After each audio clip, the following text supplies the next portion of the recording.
आइए पुनः मैं आपके समक्ष बैठा हूँ। आपको लगेगा भी कि बार बार ये सामने आ जाते हैं। कोई किसी के सामने बार बार यदि आता है तो अपनी इच्छा से वो नहीं आता। जब तक उनकी इच्छा नहीं हो, ठाकुर जी की कृपा नहीं हो, तब तक कोई किसी के समक्ष कैसे जा सकता है। आपके समक्ष लाइव आया हूँ, लाइव हूँ तो जरूर ही कुछ न कुछ लेकर उपस्थित हुआ हूँ और आशा करता हूँ आप मुझसे जुड़ेंगे और जुड़कर भगवदीय वार्ता या श्रीमदत्व संपन्न भागवत जी के कथा प्रसंग में मज्जन करने का प्रयास करेंगे। लेकिन महाराज जी, आज आपके समक्ष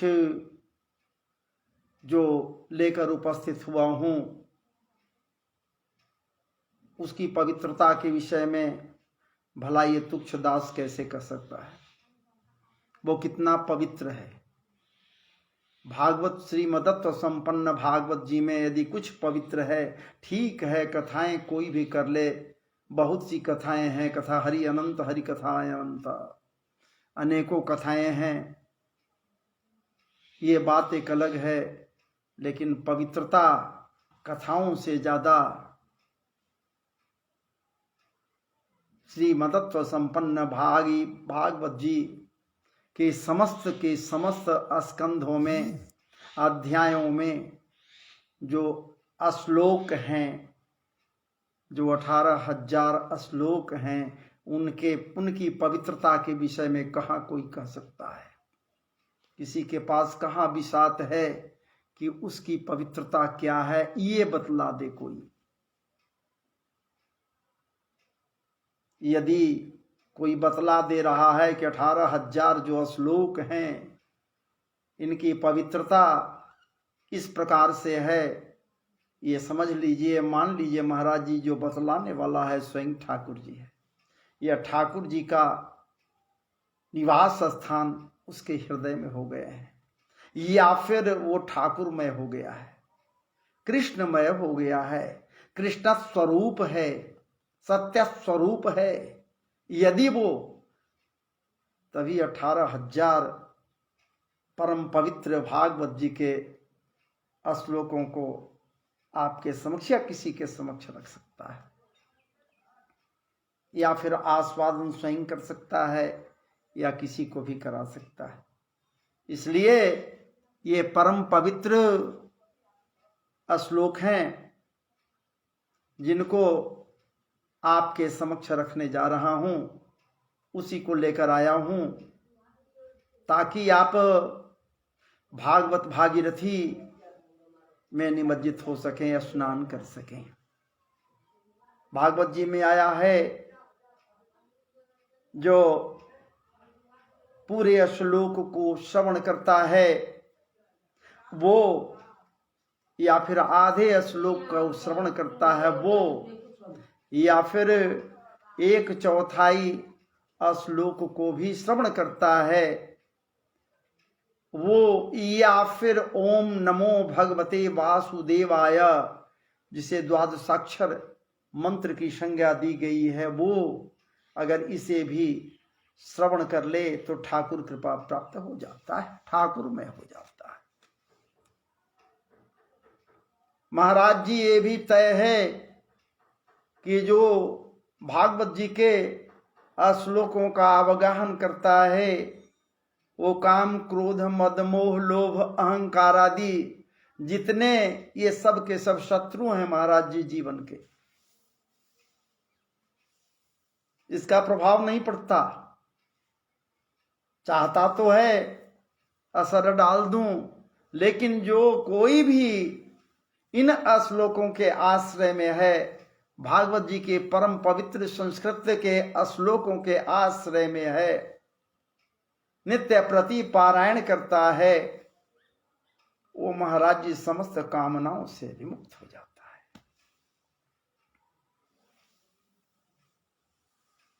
ये कथाएं भागवत जी के परम पवित्र कथाएं कामनाओं से मुक्ति प्रदान कर देती है, कामनाओं से मुक्ति। और जब निष्काम कोई हो जाता है, कामना रहित हो जाता है, तो ये निश्चित है कि वो ठाकुर कृपा प्राप्त हो जाता है, कामना रहित होकर। अरे कुछ मांगने के नियत से मेरे पास मत न आ, कुछ पाने की चाहत लेकर मेरे पास मत न आ। ये मैं नहीं कह रहा हूं, ये ठाकुर जी, क्या बात है। कुछ लेने की इच्छा लेकर मेरे पास मत न आ, कुछ चाहने की चाह लेकर मेरे पास मत न आ। यहां तक कि हमारी कृपा को पाने की चाहत बनाकर हृदय में मत न आ। अपने हृदय में चाहत को लेकर आएगा, क्या तुम ये नहीं समझ रहे हो कि मैं अंतर्जामी हूं, मैं जान रहा हूं, हर चीज को समझ रहा हूं, तेरे एक एक मनोदशा को समझ रहा हूं, तुम जो विचार करते हो उसे मैं समझ रहा हूं, या फिर विचार करने के लिए जो तुम विचार कर रहे हो मैं उसे भी समझ ले रहा हूं, या फिर जो विचार करने के लिए तुम नहीं सोचा है, अभी सोचा नहीं कि हम क्या विचार करें, मैं उसे भी समझ रहा हूं, मैं उसे भी जान रहा हूं। तब तो ठाकुर जी कह रहे हैं, करे भाई तुम जो करना चाहते हो या कर रहे हो या करते हो, ये मैं भी कर लेता हूं। और सही बात है, वो कर लेते हैं। जो नहीं करते हो वो भी मैं कर लेता हूं। जो करने के लिए इच्छा कर रहे हो अपने हृदय में, मैं उसे भी कर लेता हूं। और जिसकी इच्छा तेरे अंदर में नहीं हुई है करने के लिए, उसे भी मैं आसानी से कर लेता हूं। या करने के लिए तुम विचार नहीं किया है, उसे भी मैं पहले ही कर लिया करता हूं। तभी तो सर्वेश्वर ईश्वर हमारे अखिल ब्रह्मांड नायक हैं, अकारण करुणा वरुणालय हैं। भला महाराज जी, अब आप ही विचार कर लीजिए ना, एक दिन दो दिन नहीं, एक दिन दो दिन नहीं महाराज जी, ये तो गोप ग्वालों के बीच में लगभग 11 साल के आसपास तक रहे, गोप ग्वालों के बीच में रहे, गोपियों के मध्य रहे, यहां तक कि अपनी माता जसोदा के महाराज जी अंक के आसपास रहे, या फिर अंकस्थ रहे, या फिर नंद बाबा के, क्या बात है, आश्रय में रहे, उनके पास रहे, उनके गेह में रहे, सदैव गेहमय होकर, देहमय होकर, नंदमय होकर नंद बाबा के घर में ये रहे, जसोदामय होकर जसोदा मैया के अंक में रहे, या फिर ये गोपियां समस्त के समस्त, या फिर इनके सखा जो भी हैं या जो भी थे, चाहे बिलमंगल जी हो या फिर कोई और सखा हो, श्री रामा हो या कोई और सखा, जितने सखाए हैं, जितने सखा हैं महाराज, उनके साथ ही ये गिली डंडा खेलते हैं, उनके साथ क्या बात है, आंख मूंद कर खोजने का खेल खेलते हैं। अजी महाराज जी उनके साथ अनेकानेक खेल खेलते हैं, कंदुकों का खेल खेलते हैं, गेंद खेलते हैं उनके साथ, क्या बात है। कोई छुप जाता, कोई खोजता, ये बड़ा प्यारा सा खेल बच्चों के बीच का होता है, और इस खेल में भी हम माहिर होते। अजी महाराज उनको प्रसन्न करने के लिए हमारे ये ठाकुर जी चोर बन जाते, खोजने लगते, कहाँ हो मेरे मित्र, कहाँ हो मेरे मित्र, चोर बन जाते। अरे बनना क्या है, ये तो माखन चोर है ही महाराज जी, ये तो मन को चुराता ही है। चौराग्रगण्य है ये वो ठाकुर जी जो अनंत विभूषित है। भला हृदय में कोई इस बात को धारण कर ले, मेरा प्राण पखेरु यदि उड़े, तो है परमात्मा आपके समक्ष मेरा प्राण पखेरु निकले, मेरा प्राण निकले, इस देह का मैं त्याग करूं, आप मेरे सामने रहो। क्या बात है। ये आकांक्षाएं जब हृदय में पनपती हैं महाराज जी, वो तभी पनपेंगे जो अनन्य भक्त होगा ठाकुर जी का। भक्त ये समझ लेगा कि ये तभी संभव होगा जब उनसे हम अलग होना चाहेंगे, तभी वो हमें अलग करेंगे।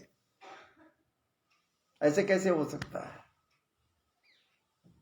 चाह बलवती है, इच्छाएं बलवती, इच्छाएं बलवती होती हैं जब, तो ठाकुर जी उनकी इच्छाओं को पूर्ण करने के लिए, कुछ भी करने के लिए तत्पर हो जाते हैं।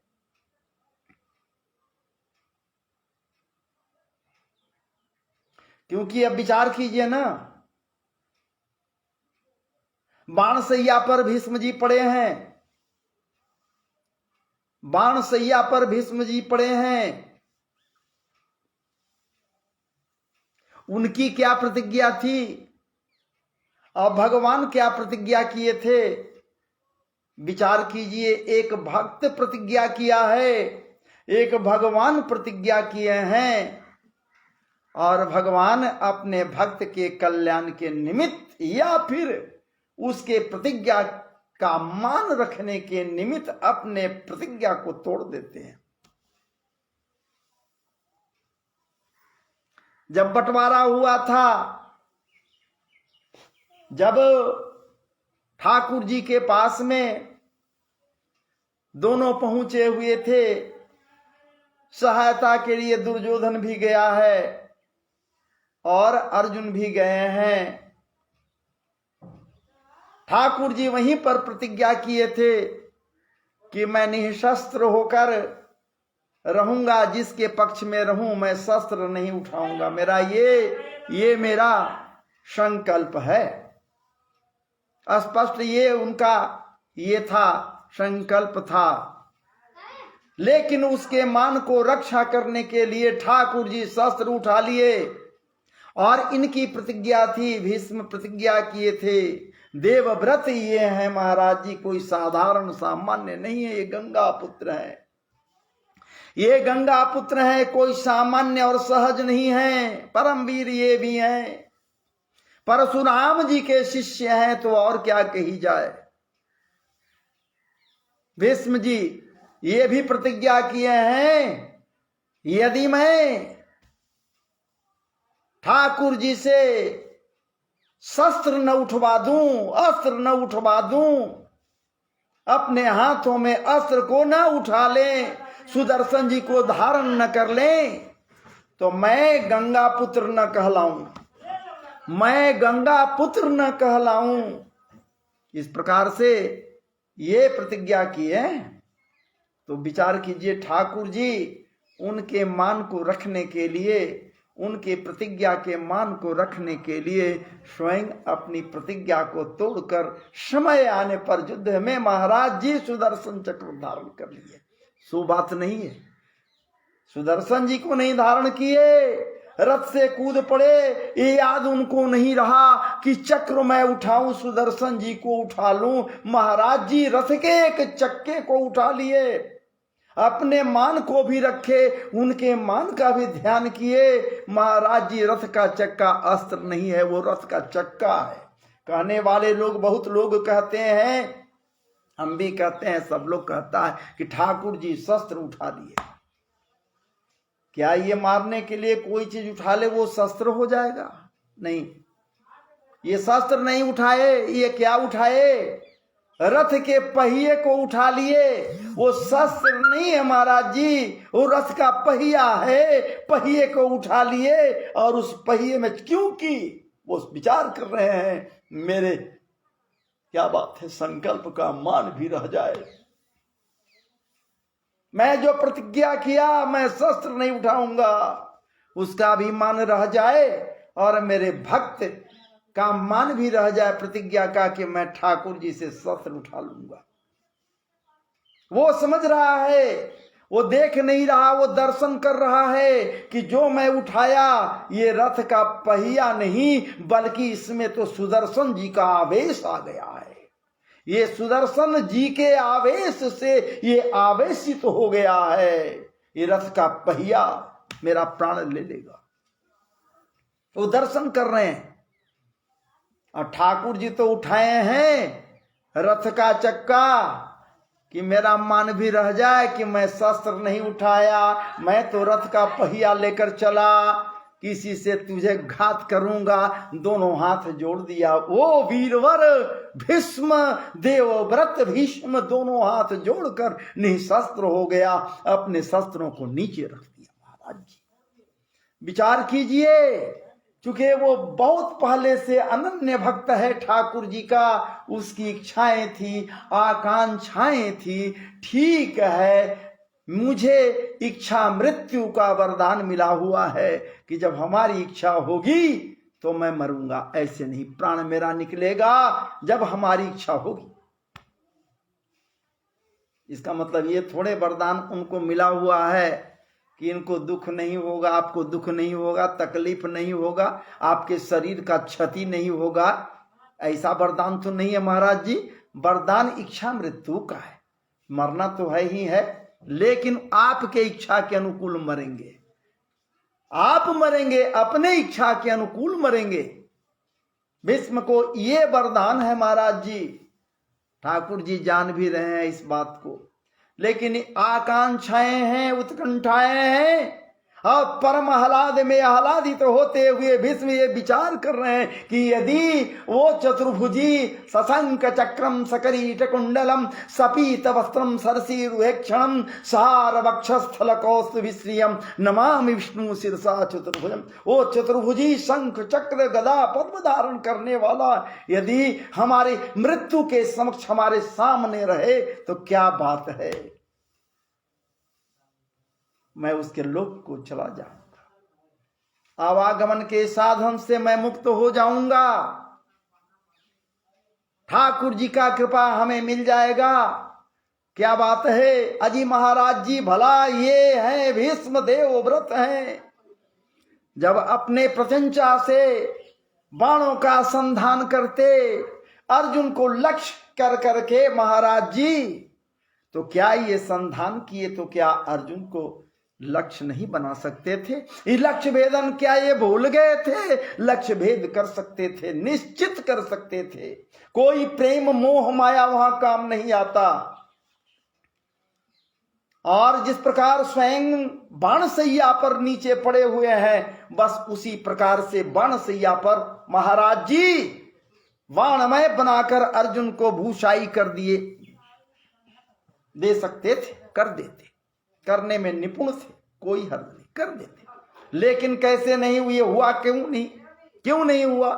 इसके पाप पीछे कारण ये हुआ महाराज जी कि ये जब वो संधान करते, बाण का संधान करते अपने प्रत्यंचा पर, धनुष के प्रत्यंचा पर महाराज जी, तो एकाएक इनकी निगाहें ठाकुर जी के अनन्य लौकिक दिव्य रूप के ऊपर चला जाता। रूप लावण्य को जैसे ही निहारते अपने नेत्रों से महाराज जी मुग्ध हो जाते और इनका लक्ष्य भटक जाता, कहीं कुछ नहीं था। ठाकुर जी के रूप को देखने में, उनके लावण्य में डूब जाते, इस प्रकार डूब जाते कि ये कुछ नहीं करते। डूबते डूबते महाराज जी एक समय वो आया, स्वयं डूब गए और वो यहां पर बाणसैया पर पड़ गए।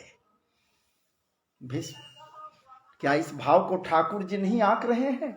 ठाकुर जी समझ गए कि मेरा भक्त क्या चाह रहा है, मेरा दर्शन चाह रहा है कि प्राण जब निकले, जब उत्तरायण का समय आवे, उत्तरायण पवित्र है, उत्तरायण जब होगा, उस उत्तरायण में जब मेरा प्राण निकलेगा तो ठाकुर जी मेरे समक्ष रहें।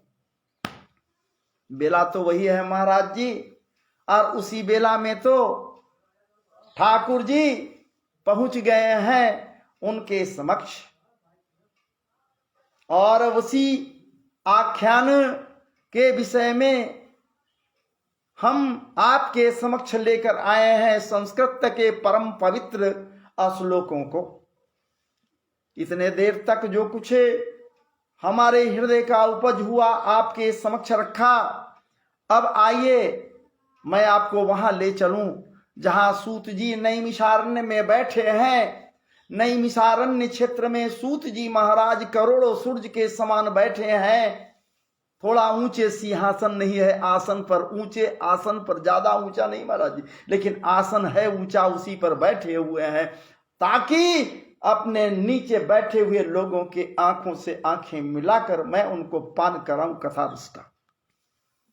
और सूत जी महाराज यहां कहते हैं, क्या कहते हैं, आइए मैं आपको परम पवित्र संस्कृत के श्लोकों में लेकर आगे चलूं, बाद में निश्चित रूप से कुछ न कुछ आपके समक्ष और परोसूंगा आस्वादन करने के लिए। तो आइए, सूत उवाच, ये प्रथम स्कंध का 9वां अध्याय है। प्रथम स्कंध का श्रीमद् भागवत जी के प्रथम स्कंध का 9वां अध्याय है, जहां मैं आपको लाया हूं और यहीं से आपको आगे लेकर चल रहा हूं।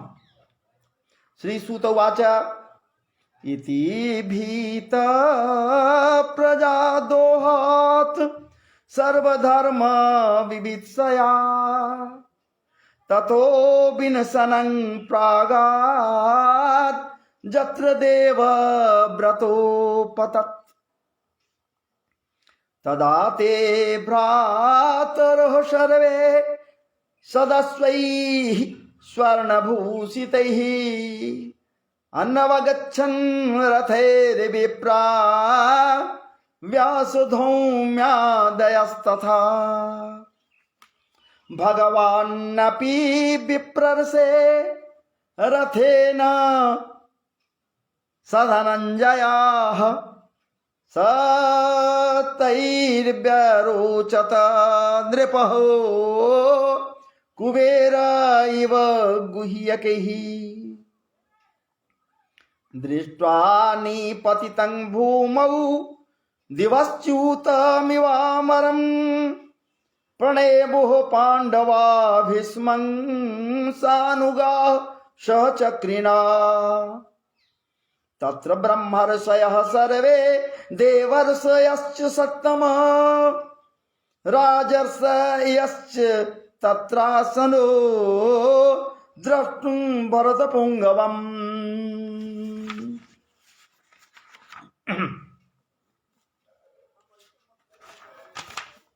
पर्वतो नारदो धौम्यो भगवान् बादरायणः बृहदस्वो भरद्वाजो सशिष्यो रेणुकासुतः वसिष्ठ इंद्र प्रमाद स्त्रितो गृत्समदोषितः कच्छिवान गौतमो त्रिश्चो कौशिकोऽथ सुदर्शनः अन्ये च मुनयो ब्रह्मन् ब्रह्मरातादयो मलाः शिष्यैरूपेता आजग्मुः कश्यपाङ्गीरसादयः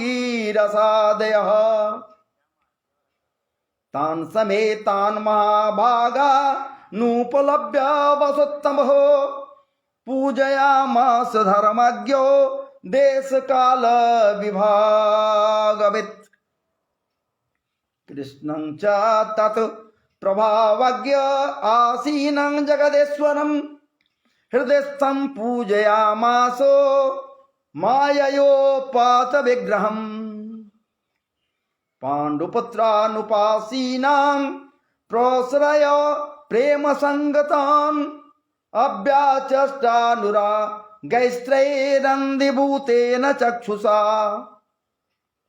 अहो कष्टमहोन्यायं जद्यूयं धर्मनन्दनाहो जीवितुं नारथ क्लिष्टं विप्रधर्माच्युताश्रयः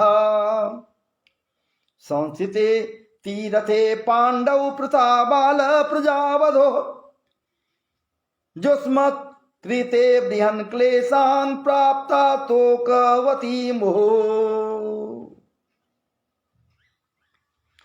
सर्वं कालकृतं मन्ये भवतां च जदप्रियं सपालो जद्वसे लोको वायुरिव घनावलिः जत्र धर्मसुतो राजा गदापाणिर्वृकोदरः कृष्णो स्त्रीगाण्डीवं चापं सुहृतकृष्णस्ततो विपत्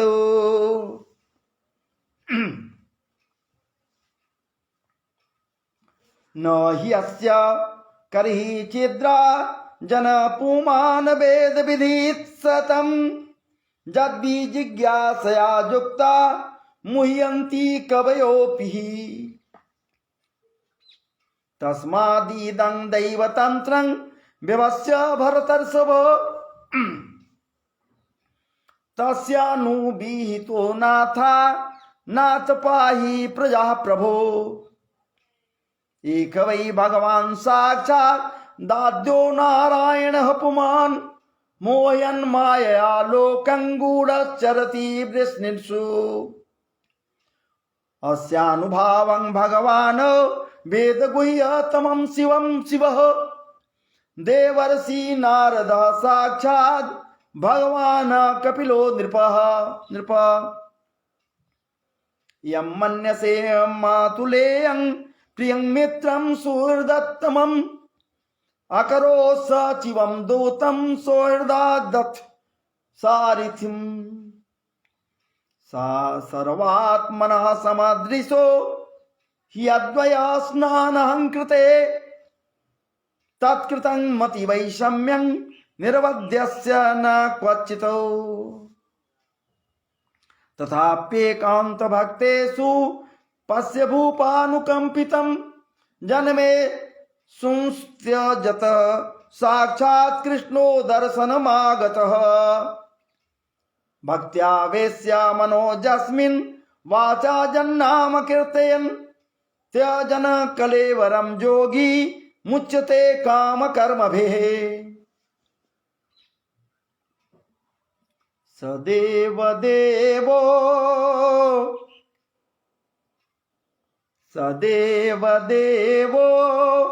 भगवान् प्रतीक्षताम् कलेवरं यावदिदं दिनोम्यहम् प्रसन्नासा ऋणलोचनो लसन् मुखाम्बुजो ध्यानपथ चतुर्भुजा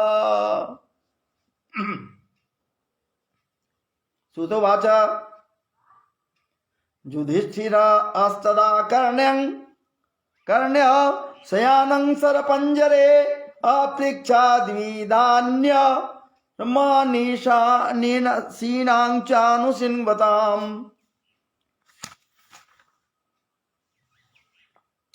पुरख स्वभावभीतं यथा वर्णं यथाश्रमं वैराग्यरागोपाधिम्या मां नातो भयलक्षणाम् दान धर्मान् राजधर्मान् मोक्षधर्मान् विभागसो स्त्री धर्मान् भवद् वर्धमानो समास व्यासयोगतः धर्मार्थ काम मोक्षांशो सोपायान् यथा मुने नानाख्या नेहिता नेतिहासेषु वर्णयामास तत्त्ववित् धर्म प्रवतस्तस्य सकालः प्रत्युपस्थितो यो योगिन् छन्द मृत्युर्वा स्त्रीतरायणः तदोपसंहृत्य गिरः सहस्रिणी विमुक्त संगं मनयादि पुरुखे कृष्णे लसत पीत पटे चतुर्भुजे पुरस्थिते मीलित दृग्व्यधारयत विशुद्धया धारणया हत शुभो असदेक्षयैवा सुगता जुदाभ्यधा निवृत्त सर्वेन्द्रियवृत्ति विभ्रम अस्तुष्टावजैन्यं विसृजन् जनार्दनम्। श्री भीष्म उवाच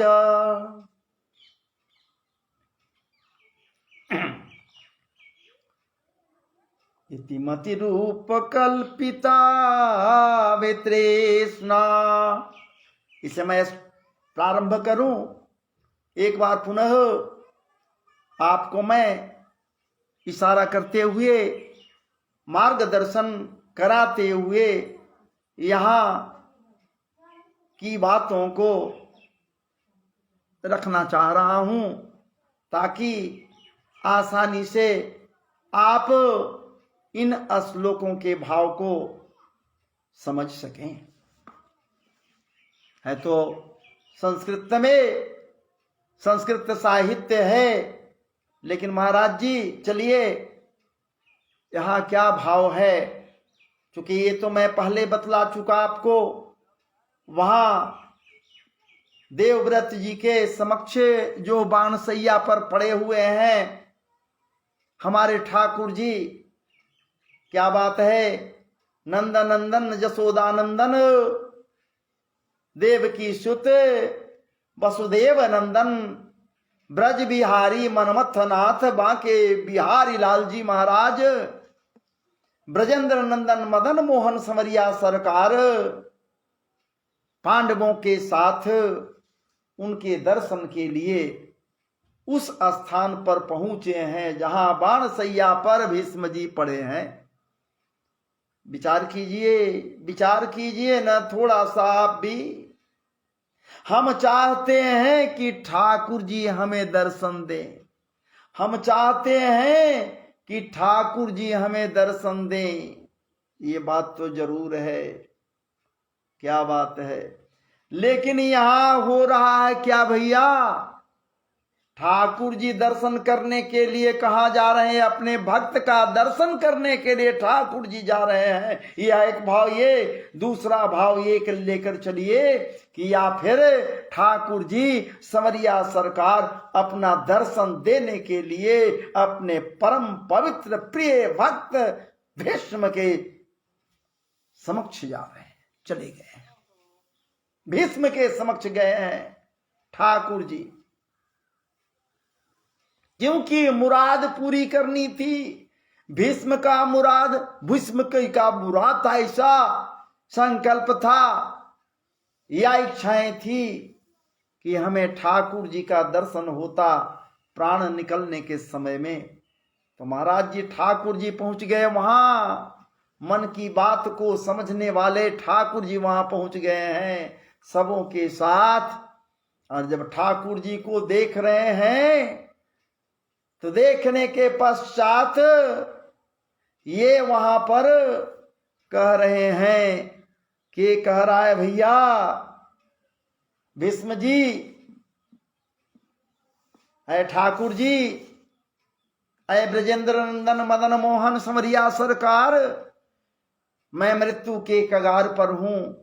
ठीक है, हमें इच्छा मृत्यु है, लेकिन मृत्यु तो है, इच्छा लग गया ये बात एक अलग है, लेकिन मृत्यु तो है, इच्छा मृत्यु है। और मैं उत्तरायण आ गया, मैं अपने प्राण को त्यागने जा रहा हूं, अर्थात मृत्यु देवी को मैं स्वीकार करते हुए, उनको अंगीकार करते हुए उनके आश्रय में जाना चाहता हूं। मृत्यु देवी के साथ हूं मैं, मुझे मृत्यु आएगी, मरना है। इसलिए मेरा एक हृदय में आकांक्षा है, इच्छाएं हैं, सब कुछ तो मेरा पूरा हो गया, आप पूरा कर दिया, लेकिन एक आकांक्षा है, एक इच्छा है, एक कार्य मेरा है जो अब तक मैं पूरा नहीं कर सका। और वो कार्य वो ऐसा कार्य है कि जब तक आपकी इच्छा नहीं होगी, आप नहीं चाहेंगे, तब तक वो कार्य पूरा होगा नहीं। ठाकुर जी पूछते हैं, ठीक है ऐ महामानव, आप बताइए, मान्यवर आप बताइए, कौन सा ऐसा कार्य है जिसे आप पूरा न कर सकें या फिर आप अब तक पूरा नहीं किए हैं। यहां पर भीष्म जी कहते हैं कि ऐ ठाकुर जी, ऐ मधुसूदन, ऐ समरिया सरकार, हमारी एक पुत्री है।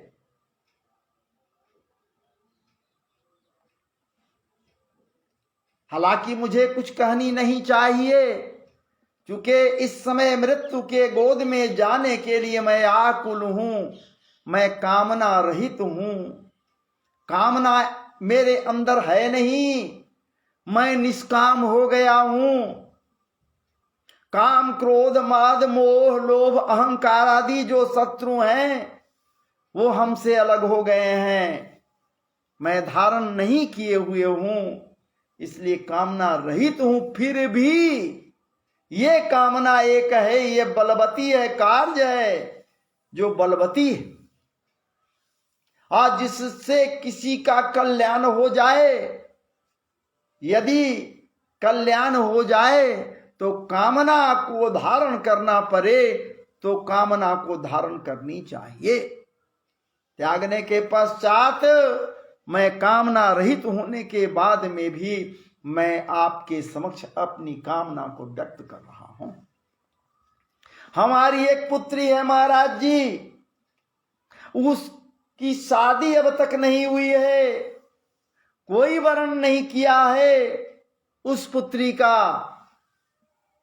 ये अधूरा कार्य है जिससे मेरा मन व्यथित हो रहा है। हमारी पुत्री है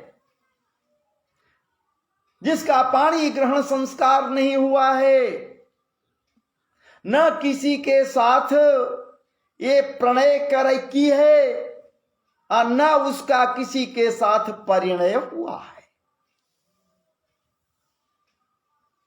ठाकुर जी, आप भी पहले प्रणय किए हो, आप भी पहले रुक्मिणी जी, हालांकि ये बात यहां भागवत जी में नहीं है, अपने हृदय का उपज है। आप भी पहले रुक्मिणी जी से प्रणय किए हो, प्रणय किए हो। आप करो या न करो, लेकिन रुक्मिणी जी आपसे प्रणय पहले की थी, बाद में परिणय हुआ। आप दोनों के बीच प्रणय था, लेकिन हमारी पुत्री ये किसी से अब तक प्रणय नहीं की है, इसलिए इसका परिणय नहीं हुआ है। ठाकुर जी, ऐ मधुसूदन, किसी के साथ परिणय नहीं हुआ है, अनब्याहता है, पाणी ग्रहण संस्कार हमारी पुत्री का किसी के साथ नहीं हुआ है। महाराज जी, इन बातों को जैसे ही वहां उपस्थित लोग सुन रहे हैं, स्तब्ध रह गए, हतप्रभ हो गए, अवाक रह गए, आश्चर्यचकित हो गए। ये कैसे संभव है? जो भीष्म का कोई पुत्री हो, जो देवव्रत का कोई पुत्री हो, जो दादा गुरु का कोई पुत्री हो, पितामह का कोई पुत्री हो, हम लोग को पता नहीं, ये सब के सब अवाक सा हो गए, आश्चर्यचकित हो गए।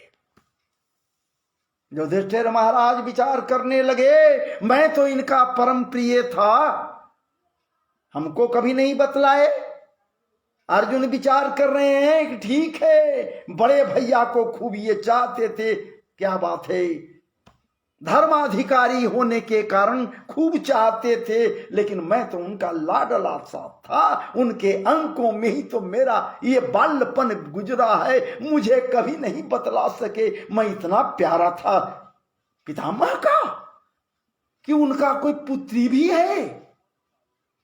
आश्चर्यचकित लोग हैं वहां का सब के सब, जिनकी शादी नहीं हुई। विचार कीजिए महाराज जी, जो बाल ब्रह्मचर्य है, जो क्या बात है, सत्यवती के पिता के समक्ष, दासराज के समक्ष प्रतिज्ञा किया था, ऐ धरा, ऐ आकाश में उपस्थित समस्त नक्षत्र आदि, या फिर ऐ वातावरण, ऐ पूरा समूह, ऐ परिवेश में आपको साक्षी मानकर ये प्रतिज्ञा करता हूं कि मैं ब्रह्मचर्य रहूंगा, विवाह नहीं करूंगा, शादी नहीं करूंगा। इसलिए मान्यवर, जब मैं शादी नहीं करूंगा, मैं विवाह नहीं करूंगा, तो मेरा बच्चा कहां से होगा। वहां प्रतिज्ञा किए थे लोग। अब वाक इसीलिए हैं कि भला भीष्म का नाम ही महान होता है, महान नहीं महाराज जी, महानतम होता है, सबसे बड़ा, सबसे उत्कर्षशाली, उन्नत शिखर वाला, उन्नतोत्तम विचार वाला, उन्नत प्रवृत्ति वाला, उच्चतम प्रवृत्ति वाला महाराज जी, वो भीष्म कहलाता है। श्रेष्ठतम हो जाता है, श्रेष्ठ है, भीष्म है। क्योंकि प्रतिज्ञा जब किए थे, देवव्रत थे, लेकिन प्रतिज्ञा करते ही लोग, ये चारों दिशाओं से आवाज उठी, भीष्म भीष्म भीष्म भीष्म भीष्म। अब भला ये पितामह भीष्म हुए, पितामह का कोई पुत्री भी है क्या? ये चुपके से विवाह कर लिए थे? क्या बात है, एक से एक विचार उठने लगता है महाराज जी। लोग भी इसी ढंग से विचार कर रहे हैं कि क्या कोई पुत्री है इनका, कोई ये विवाहहीन है क्या, कोई ये विवाह किए हैं? अगर विवाह किए होते तब ये बात होती, लेकिन जब विवाह किए ही नहीं तो पुत्री कहां से आएगी, सवाल ही नहीं उठता है। लेकिन तुरंत इन बातों को समाप्त करते हुए ये पितामह कहते हैं कि अरे भैया, ये हमारी बुद्धि मति वही तो हमारी पुत्री है, मेरा ज्ञान ही तो हमारी पुत्री है, मेरा विवेक ही तो हमारी पुत्री है। बस इसी का वर्ण कोई नहीं किया, और इसे मैं, हे ठाकुर जी, आपसे अच्छा वर कहां कोई मिलेगा, आपको ही मैं वर्ण करने के लिए आपसे आग्रह करता हूं। आप इसका वर्ण कीजिए, अपने चरणों में स्थान दीजिए। और इस प्रकार से महाराज जी, इस प्रकार से यहां पर श्लोक में आया है, जिसे मैं आपके लिए लेकर उपस्थित हुआ हूं।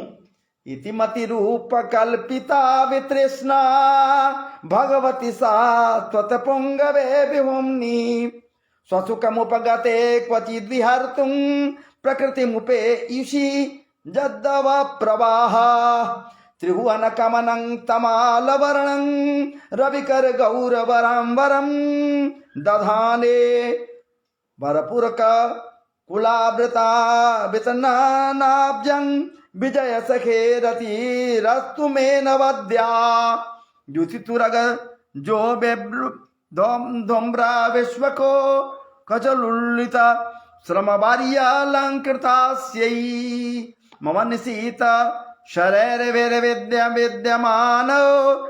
त्वचि विलसत कवचेस्तु कृष्णयात्मा सपदि सखी वचो निशम्य मध्ये निज परयोर्वलयोरधं निवेश्य हितवती स्थितवती परसैनिकायुरक्षणा हृतवती पार्थ सखे रतिर्ममास्तु व्यवहिता पुप्रीतना मुखं निरीक्ष्यो स्वजनवधाद्विमुखस्य दोषबुद्ध्या कुमति महरदात्मविद्ययायो अचरणति परमस्य तस्य मेस्तु स्वनिगममापहाय मत् प्रतिज्ञा मृतमधिकतुर् कर्तुमावलप्लुप्तो रथस्य मृतमधिकर्तुमवप्लुतो रथस्य धृतरथचरणोऽभ्यायाचलत् गो हरिरिवाहन्तुमिभं गतोत्तरीयेव शीतशिखी खाहतो विशीर्णदंशो शतजप रिप्लुप्तत आततायिनो मे प्रसभवमाभिससार मद्वतार्थो सभवतु मे भगवान् गतिर्मुकुन्दा।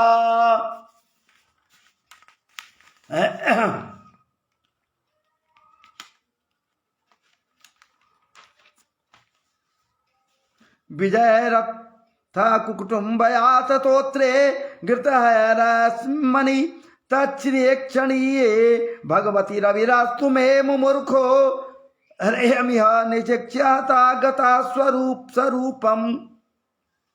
महाराज जी, इस प्रकार से यहाँ पर संस्कृत के श्लोकों को आपके समक्ष रखने का प्रयास मैं कर रहा हूं। ललित गति विलास बल गुहासो प्रनिरीक्षणा कल्पितो रुमाणः कृतमनु कृतवत्य उन्मदान्धाः प्रकृति मगन किलयस्य गोपद्वाः मुनिगण नृप वर्य संकुलेन्तुः सदस्य युधिष्ठिराजसूयेषाम् अर्हणामुपपेदैक्षणीयो मम इन्द्रसी गोचरेख विरात्मा तमिमहमजं शरीरभाजां हृदय देशृतमात्मकल्पितानां प्रतिदृशमिव नैकधाकमेकं समधिगतोऽस्मि विधूतभेद मोह।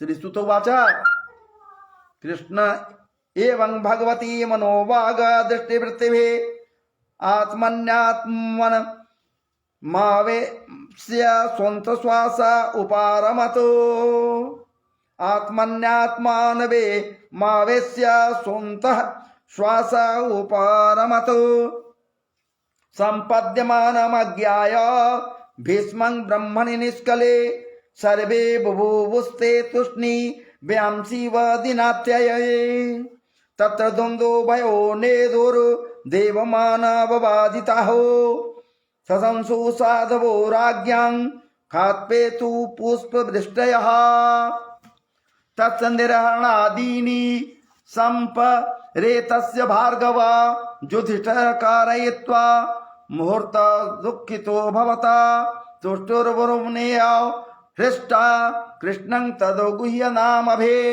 ततस्ते कृष्ण हृदया स्वाश्रयान् प्रयु पुनः ततो युधिष्ठिरो गत्वा स कृष्णो गजाह्वयं पितरं स्वान्तयामासो गान्धारीं च तपस्विनीं पित्रा चानुमतो राजा वासुदेवानुमोदितः चकार राज्यं धर्मेण पितृपैता महं विभोः इति श्रीमद्भागवते महापुराणे पारमहंस्यां संहितायां प्रथमस्कन्धे युधिष्ठिर राज्य प्रलंबो नाम नवमो अध्याय।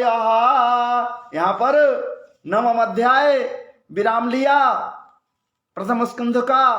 और आपको पुनः स्पष्ट कर दूं कि इस प्रकार से उत्तरायण का समय आया।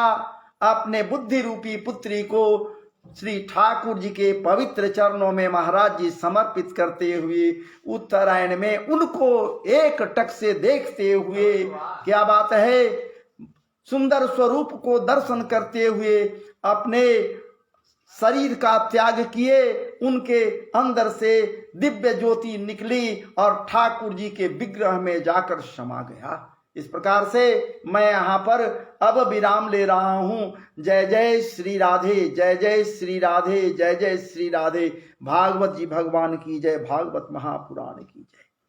विष्णवे नमः, नारायणाय नमः, नारायण